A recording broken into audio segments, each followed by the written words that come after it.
The discovery. The quantum manipulation array didn't look like it could reshape reality. Nestled in the heart of Cheyenne Mountain's deepest sublevels, the unassuming assemblage of superconducting circuits and specialized quantum processors resembled an abstract art installation more than humanity's most revolutionary scientific achievement. Dr. Maya Okafor pressed her palm against the biometric scanner and watched as the hermetically sealed chamber's massive door slid open with a soft hiss. Beyond it lay the culmination of 2 decades of her life's work, Project Prometheus. Final sequence calibrations complete, announced Dr. Xiang Wei, not looking up from his console. Quantum coherence holding at 98%. Maya nodded, feeling the familiar flutter of nervous excitement. And our observers? Still no indication they've detected anything unusual, replied Commander Isabel Reyes, the military liaison assigned to the project. Her fingers danced across a holographic display showing orbital tracking data. The Vrax observation post remains in its standard orbit around Jupiter. No change in their scanning patterns. This delicate game of cosmic hide-and-seek had persisted for nearly 3 years, ever since the massive Vrax exploration vessel had entered the solar system and established their scientific outpost. Humanity had been under constant scrutiny. The aliens had made their assessment quickly and dismissively. Earth was classified as a pre-spacefaring civilization of limited potential, a designation that placed humans somewhere between intelligent dolphins and particularly clever primates in the galactic hierarchy. What the Vrax didn't know, what no alien species yet realized, was that humanity had chosen a different technological path. Initiating final sequence, Maya announced. Quantum entanglement matrix online. Around the room, 24 of Earth's most brilliant minds monitored systems that processed data far beyond what conventional computers could handle. What they were about to attempt had never been done before, not by humans, and according to all available intelligence, not by any of the 17 known spacefaring species. Target acquisition complete, Dr. Wei confirmed, focusing on the Kuiper Belt anomaly. On the main display, a 3-dimensional rendering showed their target, a region of unstable matter nearly 4 billion kilometers away at the outer edges of the solar system. A cosmic accident had created a dangerous gravitational eddy, pulling asteroids and comets into increasingly chaotic orbits. In a few hundred years, it would begin sending a steady stream of potential extinction-level impacts toward the inner planets. The Vrax had noted the phenomenon in their initial survey, but deemed it an inconsequential natural process that would eventually resolve through standard gravitational mechanics. Their assessment timeline: 25,000 years. Humanity didn't have that kind of patience. Quantum field stabilized, Maya said, her voice steady despite her racing heart. Initiating spatial manipulation sequence. The array hummed, a sound felt more than heard, as billions of quantum operations executed simultaneously. In the chamber, reality itself seemed to tremble, not visibly, but in that indefinable way that made human instincts scream that something fundamental was changing. "My God," whispered Dr. Wei, staring at his readouts. "It's working." 4 billion kilometers away, at the edges of the solar system, space-time itself began to shift, not through brute force or vast energy expenditure, but through the subtle art of quantum manipulation, changing the rules rather than overwhelming them with power. Maya watched the holographic representation as the chaotic gravitational patterns began to smooth, the dangerous orbital cascades resolving into stable, harmonious motion. They weren't just moving matter. They were reconfiguring the underlying fabric of reality in that region of space. It was working better than they had dared hope. "Commander," called one of the military technicians, her voice tight with sudden tension. "We have activity from the Vrax outpost." On a secondary screen, the Jupiter observation post had suddenly come alive with energy readings. Multiple scanning beams erupted from the alien station, all directed toward the Kuiper Belt.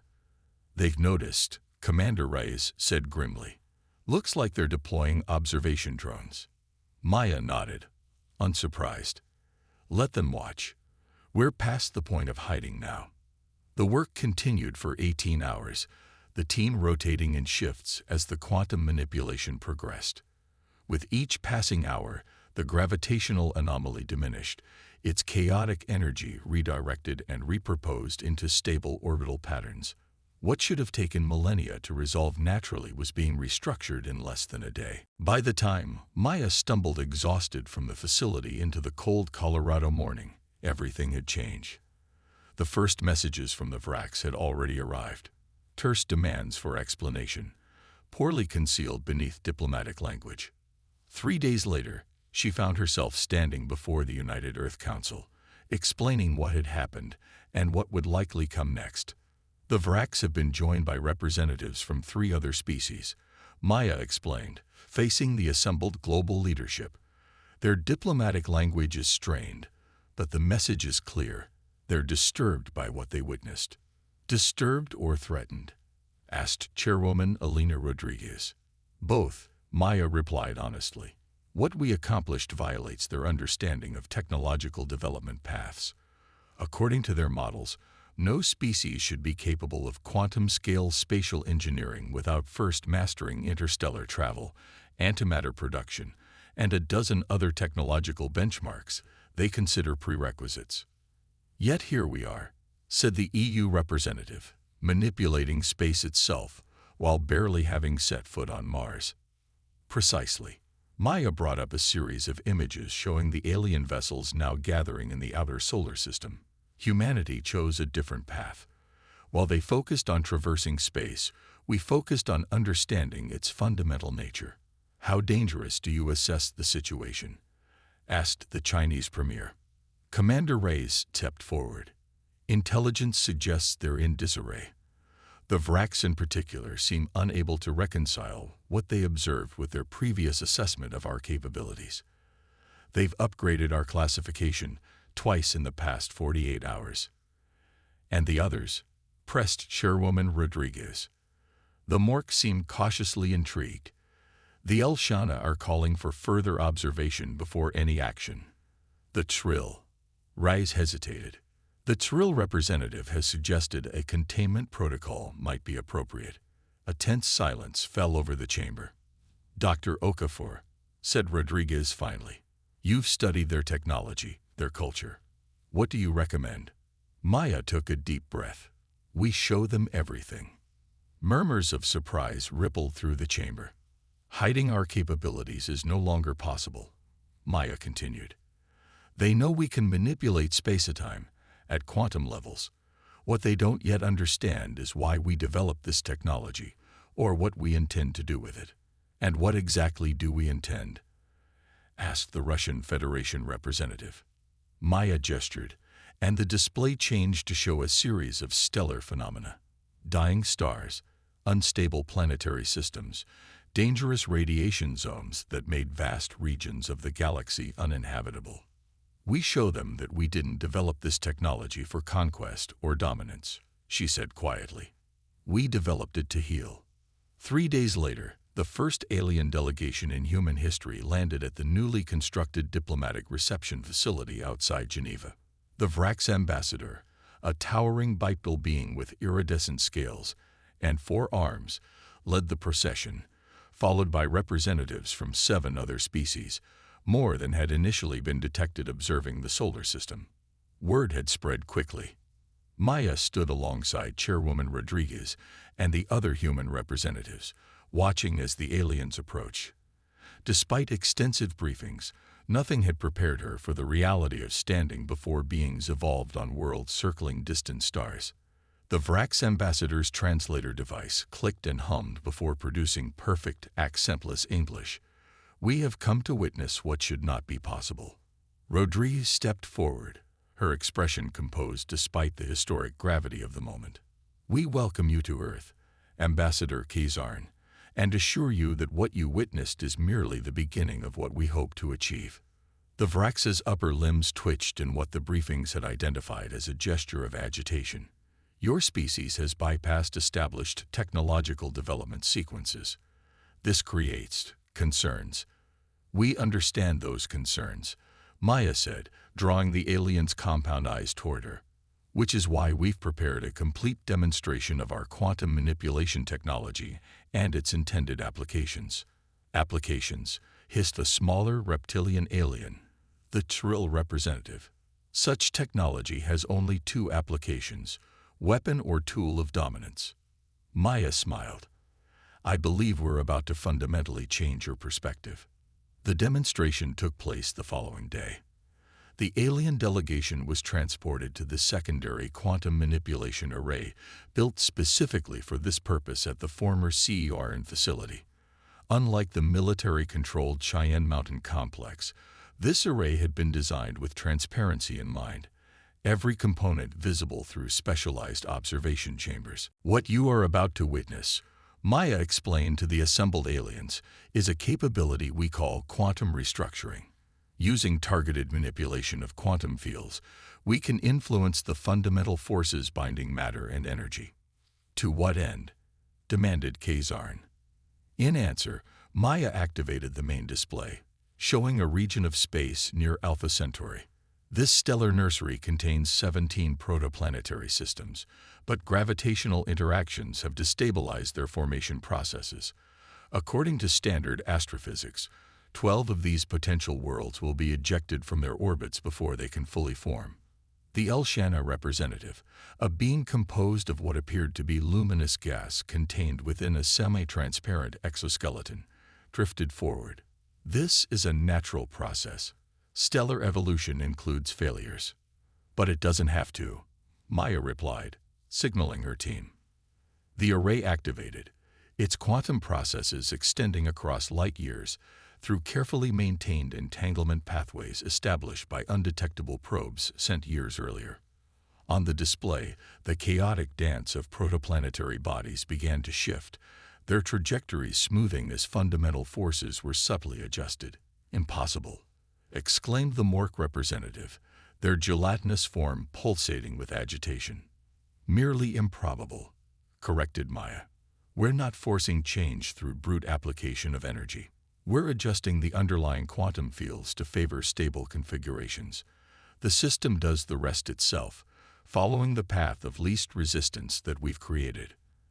They watched in silence as the stellar nursery reorganized itself. Planets that would have been ejected into the interstellar void settled into stable orbits. Gravitational resonances that would have torn embryonic worlds apart instead began to reinforce their structural integrity. This is the first practical application of our technology, Maya continued as the demonstration concluded. Stellar system stabilization. But it's only the beginning. The images change, showing a succession of cosmic phenomena. Unstable neutron stars, dangerous radiation zones, gravitational anomalies that rendered entire regions unnavigable. For most spacefaring species, these are simply obstacles to be avoided, Maya explained. But we see them as systems in need of balance. Each can be stabilized, healed, made safe, not through centuries of terraforming or massive engineering projects, but through subtle quantum adjustments that allow natural processes to find harmony. Kazarn's translator remained silent for long moments before finally activating. You claim you developed this technology to heal the galaxy. We developed it to understand reality at its most fundamental level, Maya replied honestly. The healing came after, when we realized what was possible.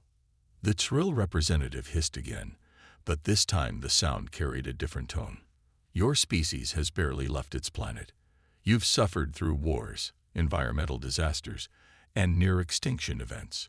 Why would beings with such a troubled history focus on healing rather than conquest? Maya smiled. Perhaps because we understand what it means to need healing. As the alien delegation filed out of the observation chamber, their communications devices chattering with urgent messages to their homeworlds, Commander Reyes stepped to Maya's side. Think they believe us? She asked quietly. Maya watched the departing aliens, noting the urgency in their movements, the frequent glances back at the quantum array. They believe what they saw, she replied. Whether they understand what it means is another question entirely. And if they see us as a threat despite our intentions. Maya's expression grew somber. Then they'll discover that the same technology that can heal a star can also unmake one. Above them, more alien ships entered orbit every hour, drawn by news spreading across subspace communications networks at superluminal speeds. Humanity had announced itself to the galaxy in a way no one had anticipated, not with warships or territorial claims, but with the power to reshape reality itself. The galaxy would never be the same again. The Reckoning.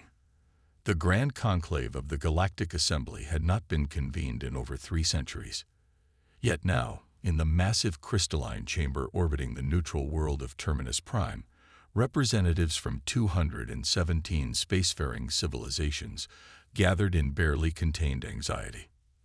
At the center of the chamber, projected at a scale visible to all attendees, floated a holographic representation of an unremarkable yellow star, Sol, and its 8 planets. The third planet, a blue-green marble wrapped in swirling white clouds, commanded the attention of every alien present.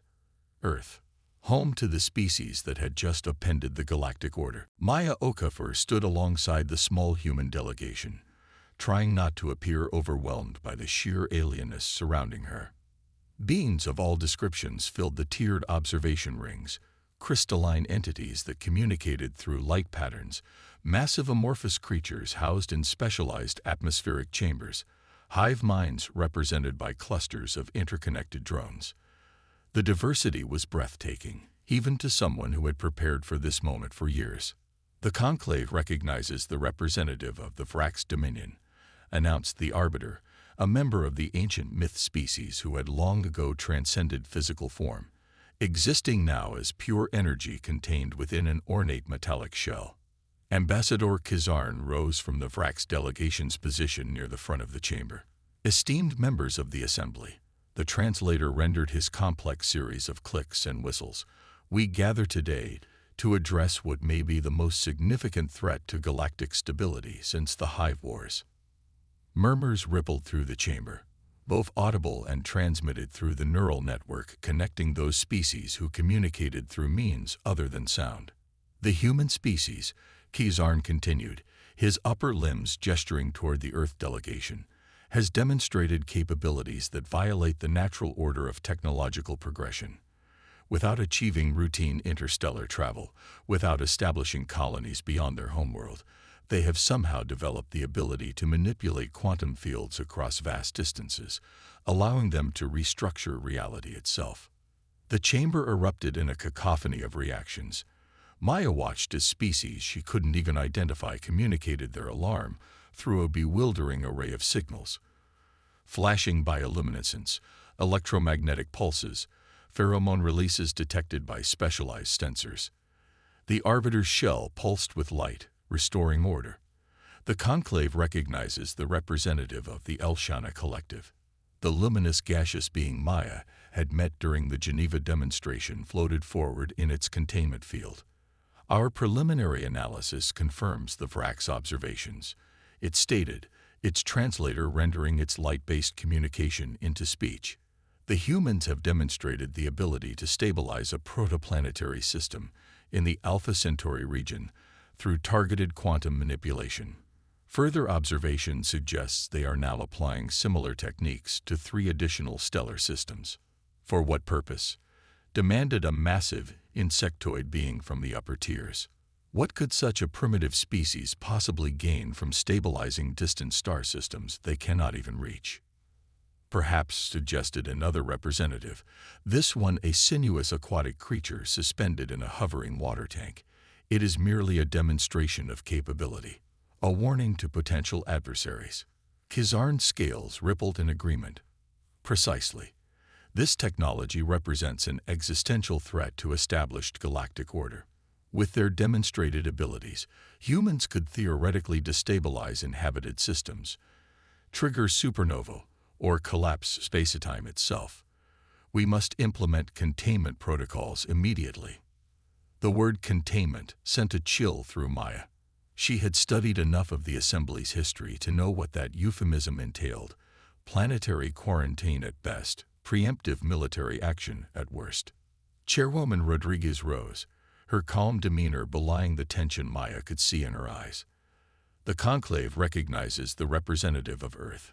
The arbiter's shell pulsed acknowledgement. The human delegation may address the conclave. Rodriguez stepped forward, her voice steady. Esteemed members of the Galactic Assembly, we understand your concern. The technology we have developed represents a significant departure from what you consider the standard progression of civilization. But we reject absolutely the characterization of our actions as threatening. You possess the ability to reshape reality itself, retorted Kazarn. How is this not a threat? By that logic, any advanced technology represents a threat, Rodriguez replied. Your own antimatter production facilities could devastate entire worlds if misused. The trill gravitic manipulation technology could tear planets apart. The difference is not in the potential power, but in the intention behind its use. Intentions can change, hissed the Thrill representative. Indeed they can, Rodriguez acknowledged, which is why we have come prepared not merely to defend our actions, but to propose a framework for cooperation that will benefit all species represented here. She gestured to Maya, who stepped forward. The neural interface she wore activated, connecting to the conclave's central projection system. Immediately, the image of Earth was replaced by a three-dimensional map of the galaxy, not as it currently existed, but as it could be. What you are seeing, Maya explained, is a comprehensive analysis of stellar systems throughout the galaxy. It could benefit from quantum stabilization. Dying stars whose lifespans could be extended. Radiation zones that could be neutralized. Gravitational anomalies that could be harmonized. The map zoomed in on specific regions, highlighting thousands of stellar phenomena across the galactic disk. For millennia, your civilizations have been forced to navigate around these natural hazards, Maya continued.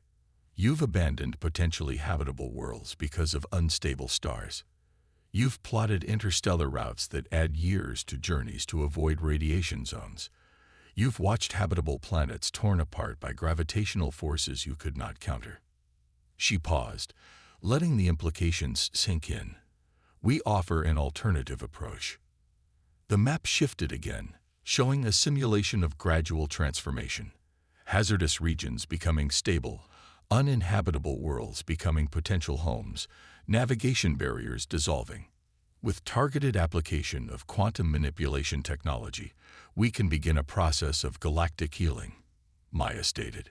Not through massive engineering projects requiring centuries of effort, but through subtle adjustments that allow natural systems to find stability on their own. And what do humans want in exchange for this? Benevolence? Asked a representative Maya's briefing identified as a member of the ancient Doran technocracy. Knowledge, Rodriguez answered simply. We have chosen a different technological path than most species represented here. We have focused on understanding the fundamental nature of reality rather than conquering distance.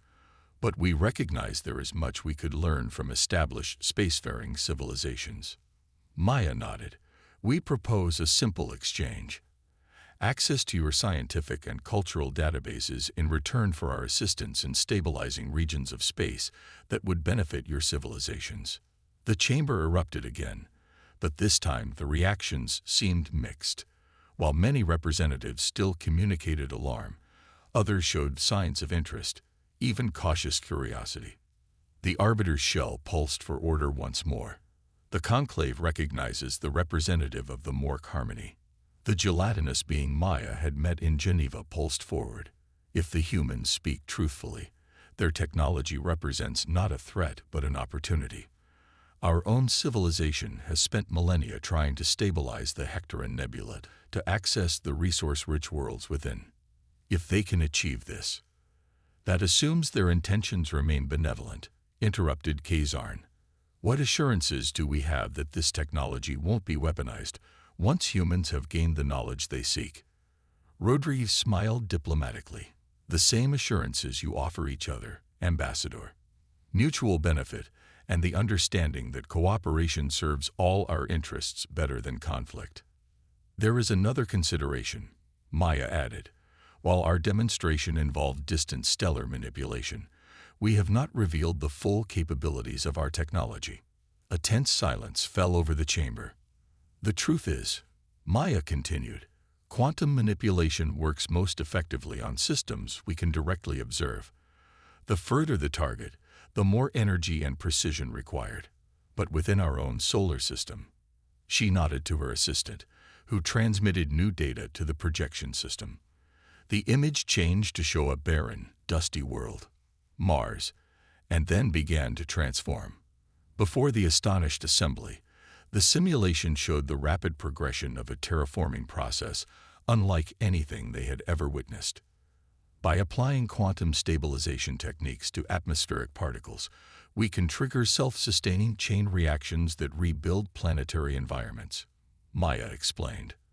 What would take conventional terraforming methods centuries, we can accomplish in decades. We have already begun this process on Mars. Impossible, whispered a representative near the front, the translator barely catching the utterance. No more impossible than what you've already witnessed, Maya replied. The point is not to boast of our capabilities, but to demonstrate that we have chosen to focus our technology inward, on healing our own system and nearby regions of space, rather than projecting power outward. She gestured, and the projection changed again, showing the chaotic gravitational anomaly in the Kuiper belt that had started everything, now completely stabilized. We revealed ourselves to you not because we had to, but because we believe cooperation serves everyone better than isolation or conflict. The universe is vast, filled with phenomena that challenge all our civilizations. Together, we can address these challenges far more effectively than alone. The debate raged for hours afterward.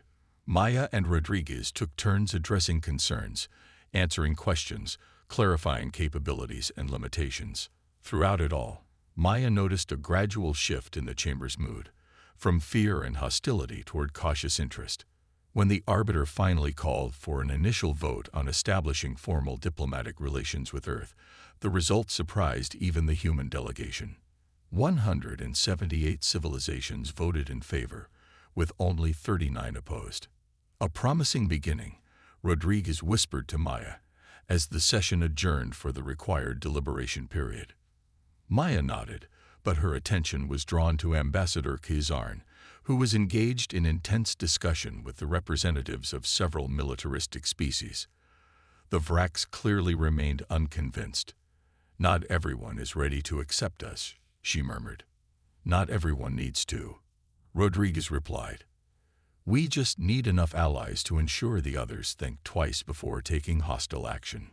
3 days later, after intensive negotiations and numerous private demonstrations of quantum technology to skeptical species, the Galactic Assembly reconvened for its final decision. The chamber was, if possible, even more crowded than before, with additional observers packed into every available space. The arbiter's shell glowed brightly as it called the session to order. Having considered all evidence and testimony, the Assembly will now vote on Resolution 7129, formal recognition of Earth as a protected developing civilization with special technological status. Maya held her breath. Protected developing civilization was a diplomatic compromise, acknowledging humanity's limited interstellar presence while providing security guarantees against hostile action. The special technological status was unprecedented, recognizing Earth's unique development path and establishing protocols for technological exchange. The voting proceeded rapidly, each civilization's representative indicating their position through the neural interface. When the results appeared on the central projection, Maya felt a surge of relief. The resolution had passed with an overwhelming majority. "The Assembly has spoken," declared the arbiter. "Earth is hereby recognized as a protected developing civilization with special technological status. The proposed quantum stabilization initiative is approved for implementation, beginning with the designated test regions in sectors 17, 23, and 41. As the formalities concluded, Maya found herself approached by a diverse group of representatives, scientists and explorers from a dozen different species. "Your technology, "It could allow us to access the ancient archives," said one, a crystalline entity whose thoughts were translated directly from electromagnetic patterns. "The star has been too unstable for exploration for millennia. Our colony world in the Procyon system has suffered increasing radiation from an unstable neutron star," added another. "If you could stabilize it." One by one, they came forward, not with suspicion or hostility, but with hope and specific requests. Problems that had plagued their civilizations for generations, suddenly solvable. As Maya began discussing potential collaboration projects, she noticed Ambassador Kazarn watching from across the chamber, his posture rigid with what her briefing suggested was barely contained fury. The Vrax delegation had voted against the resolution, and now appeared to be preparing to depart without participating in the subsequent collaboration discussions. "Excuse me," Maya said to the group around her, before making her way toward the Vrax ambassador. "Ambassador Kazarn," she called as she approached. "I hope we might speak briefly before you depart." The towering alien turned, his upper limbs twitching in that now familiar gesture of agitation. "Dr. Okafor, I see no purpose in further discussion. The Assembly has made its decision, however misguided." "You still see us as a threat," Maya observed. "I see a species that has bypassed the natural order of development," Kazarn replied. "A species that claims benevolence while possessing technology that could destabilize the entire galactic order. History suggests such imbalances rarely end peacefully." Maya nodded thoughtfully. "There's something I didn't share with the General Assembly. Something I'd like to show you personally." Kazarn's compound eyes studied her for a long moment before he inclined his upper body in what she recognized as reluctant agreement. Using her neural interface, Maya transmitted a private data stream to the ambassador's translator device. "What you're seeing is data from our quantum observations of your homeworld star." The Vrax froze, his scales rippling with alarm. "You have been observing our primary." "We've been observing many stellar systems," Maya clarified. "But yours caught our particular attention because of certain instabilities in its core fusion processes."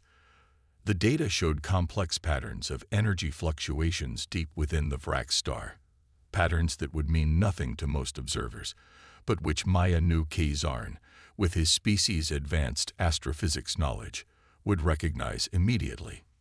These patterns indicate the early stages of a process that will lead to significant solar flare activity within the next 50 to 70 years. Maya explained gently. Activity that would be devastating to your homeworld's infrastructure and biosphere. Kazarn's translator remained silent as he processed the information, but his skin color shifted through several hues.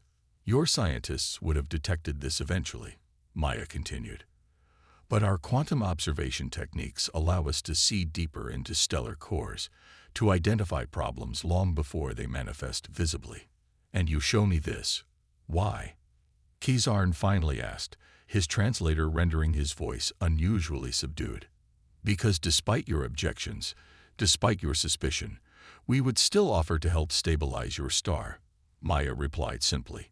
"Not in exchange for anything, not to demonstrate power, but because we can." For the first time since their initial meeting, Kazarn's aggressive posture softened. "You would help those who opposed you. The universe is indifferent to our political disagreements, Ambassador," Maya said. "Stars die, radiation threatens, gravitational anomalies destroy, regardless of who lives in their path. We developed our technology to address these fundamental challenges, not to gain advantage over other intelligent species." She gestured toward the chamber where dozens of collaborative discussions were now taking place. "We don't want to rule the galaxy, Ambassador. We want to help heal it. One star, one system, one radiation zone at a time. And we'd be honored if the Vrax joined us in that effort." Kazarn was silent for a long time, his compound eyes shifting between Maya and the data still displayed on his translator device. Finally, he made a gesture she hadn't seen before. All four of his limbs extended outward in what her briefings identified as a rare sign of respect. "Perhaps," he said slowly, "I have been precipitous in my judgment of your species, Dr. Okafor. We all make assessments based on our own experiences and expectations, Maya replied diplomatically. The important thing is being willing to revise those assessments when new information becomes available. Indeed, Kizarn's scales shifted to a color Maya hadn't seen before. I will bring this data to our Stellar Science Directorate, if your observations prove accurate. They will, Maya assured him. And when they do, we'll be ready to help. As Kizarn departed, rejoining his delegation with noticeably different body language, Chairwoman Rodriguez appeared at Maya's side. That looked productive, she observed. Maya smiled. I think we may have just gained another ally. Good. We'll need as many as we can get for what comes next. Together, they surveyed the chamber, where representatives of 200 civilizations were beginning to imagine a galaxy transformed, not through war or economic dominance or territorial expansion, but through the patient application of targeted healing. Humanity had arrived on the galactic stage in a way no one had anticipated, not as conquerors or supplicants, but as architects of a new cosmic order. An order built not on power over others, but on power to change reality itself for the benefit of all. The stars themselves would never be the same again.